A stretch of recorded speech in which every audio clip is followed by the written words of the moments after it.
Welcome back to the Making International Law in Korea video series. In this video, I'll be explaining on North Korea and the law of the sea. To date, there has been minimal research published regarding North Korean perspective on the law of the sea. It is because the North Korean materials on the law of the sea are not made public. To the Western, only some translated versions of the former Soviet literature, which introduced the North Korean position to the law of the sea, have been available. North Korea is one of the signatory states which has not yet ratified the 1982 United Nations Convention on the Law of the Sea. Although the convention is not binding upon North Korea, it should be noted that it bears the obligation not to defeat, object, and propose of the Convention as prescribed in Article 18 of the 1969 Vienna Convention on the Law of the Treaties. Internal waters of the North Korea comprise bays, estuaries, and ports, and waters enclosed by a straight baselines. It is not known which baselines North Korea has adopted as its general baselines, as between normal or straight ones. However, North Korea's claim to historic bays may imply that it adopts the straight baseline system. Defining historic bays as a bays historically recognized as internal waters of coastal state by reason of economic interest, military purpose, and geographic features.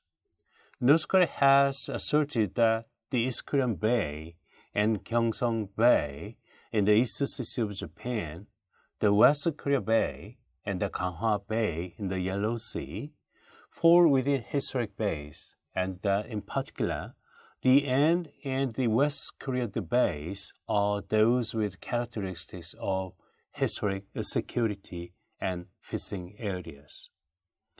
Considering the North Korean coastlines are mostly comprised of the coastlines of the bays, it can be presumed that North Korea adopted straight baselines as its general baselines.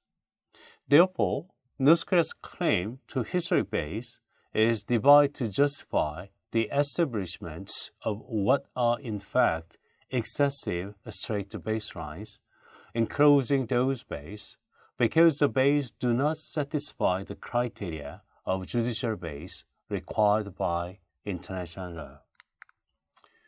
The two straight baselines enclosing the East Korea Bay and the Gyeongsang Bay were officially made known to the world when North Korea proclaimed military boundary zones, as well as the 200 nautical miles economic zones in 1977.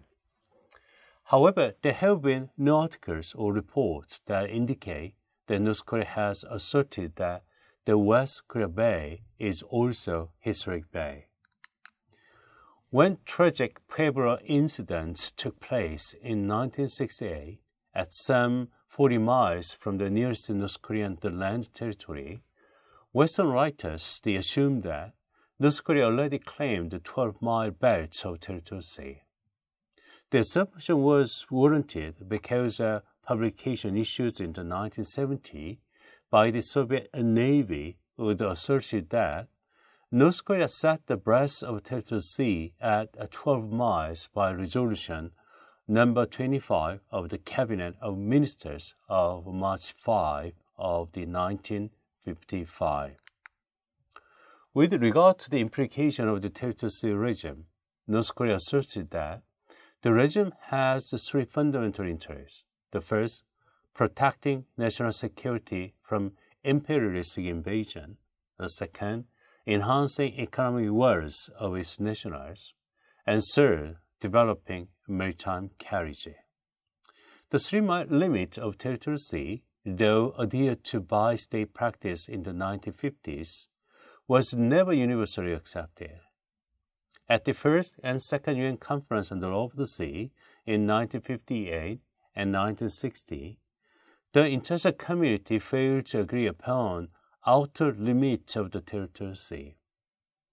Therefore, North Korea might have been considered as a persistent objector to the 3-mile limit rule. However, this does not mean that its 12-mile claim must have opposable to states that were proponents of the 3-mile limit, except China, which declared the 12-mile limit in 1958, until the 12-mile limit achieved the status customary international law as mandatory maximum limit for the territorial sea. In terms of the legal status of the foreign ships in North Korean territorial sea, its government prohibits all activities related to photographing, survey, research, and mapping, as well as exploration of marine resources. In addition, North Korea set up a stringent navigational regime in its territorial sea. North Korea asserts that foreign warships in particular do not enjoy the right of innocent passage, arguing that military equipment in warships themselves constitute a threat to security of a coastal state. Therefore, foreign warships are not authorized to pass through the North Korea's territorial sea without a prior approval from the North Korean government or prior agreements among the states concerned. Moreover, even in a case when approval is given, North Korea requires that the passage of ships shall be under the control of the North Korea's Navy. North Korea's Central People's Committee proclaimed a 200 nautical miles economic zone by way of the decree of the 21st June 1977. This decree stipulates that North Korea's economic zone extends up to 200 nautical miles from its baselines or up to median and equidistance line in the sea area where a 1,200 nautical miles limit cannot be established. This may imply that in the Yellow Sea, where the breadth of the sea areas is not beyond 400 nautical miles, North Korea considers the median and equidistance line as an interim maritime boundary with China.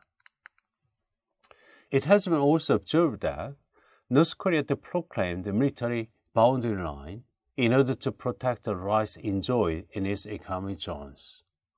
While the 50-mile limit from its baselines is proclaimed as a military boundary line in the East Sea of Japan, the maritime delimitation line of economic zones is proclaimed as a military boundary line in the Yellow Sea.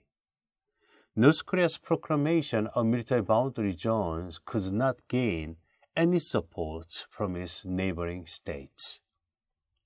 North Korea's military zone regime is focused on the constraint that it imposes on the navigation of foreign vessels and the flight of foreign aircraft in and over the zones. In the military boundary zones, the navigation and the flight of foreign warships and aircraft are prohibited, but civilian ships, excluding fishing boats or civilian aircraft, are allowed to navigate or fly only with appropriate prior arrangements or approval. The same assumption, however, may not apply to the 50-mile military boundary zone in the East Sea. Moreover, as the entire economic zone of North Korea in the Yellow Sea falls within its military boundary zone, the assumption presumably is totally inapplicable in the Yellow Sea. Particularly in peacetime, therefore, the constraint established in its military boundary zone may not be tenable because they ignore the freedom of flight and navigation enjoyed by other states in the exclusive economic zones of North Korea. It is not known whether North Korea has proclaimed its continental shelf. However, North Korea may be presumed to consider it unnecessary to regulate its continental shelf because economic zone regime includes the subsoil of the zones. North Korea takes a negative view on the military use of the high seas. It harshly criticized any test activities of the nuclear weapons in the high seas and even names the military use of the high seas as piracy.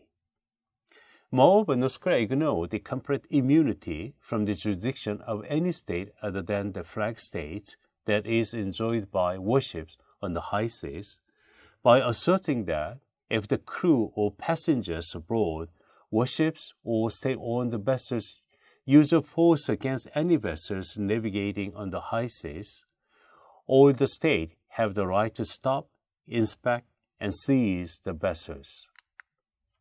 North Korea's tendency to interpret arbitrarily the international law of the sea is prominent with regard to high seas regime, but in matters of the maritime safety, it attempts to abide by the international standard.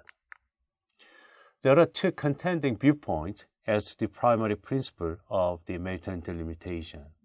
The one is comprised of those who adhere to the equidistance from an exception for the special circumstances, and the other is those who favor equitable principle. It is hard to estimate in which camp the North Korea stands. However, there has been one interesting event which suggests North Korea's preference for the equidistance method in maritime delimitation. The decree of the 21st June 1977 proclaimed that the economic zone of North Korea would be set to median equidistance line in the sea area where 200 miles limit cannot be established. As reviewed above, the incompatibility of North Korea's perspective on the law of the sea with general international law and the 1982 UN Convention on the Law of the Sea consists mainly in its establishment of excessive strait baselines and military boundary zones. The fact that the drawing of its baselines has not been made public may be a serious threat to maritime safety as well. In our view, the best way for North Korea to safeguard the right to use its territorial sea, continental shelf, and exclusive economic zone is to ratify the 1982 UN Convention and to abolish its military boundary zones. More practically speaking, North Korea is recommended at least to give due publicity to the chart of its baselines or the list of geographical coordinates or points specifying the geodatic datum of the line required in Article 16 of the 1982 UN Convention in order for other states to ascertain the position of the lines. In addition, North Korea has resisted the fact that most provisions of the Convention have clearly achieved the status of customary international law, and thus it is difficult to make a good use of situation as that of legal vacuum remaining outside of the Convention regime. Now I'm going to give you a wrap-up for this week's video lecture. Korea is surrounded on three sides by water. Toward the west in the West Sea, and to the south is the Korea Strait, and to the east is the East Sea, Sea of Japan. It relies on the oceans for its economic livelihood and well-being, including fisheries and inbound and outbound sea freight traffic, which has been crucial to Korea's rapid economic development as an export-oriented economy. Consequently, serene safety and securing the passageway has been necessary for Korea to sustain its economic growth through foreign trade and securing sea powers for national security. Situated at the center of Northeast Asian seas, the waters surrounding Korea are important from an economic, military, and strategic perspective. More recently, intensified competition for maritime jurisdiction and marine resources among the Northeast Asian states, together with the island sovereignty dispute, have made an issue of maritime order and safety of the sea lanes a vital concern, directly relevant to state survival as well as to peace and safety of the region.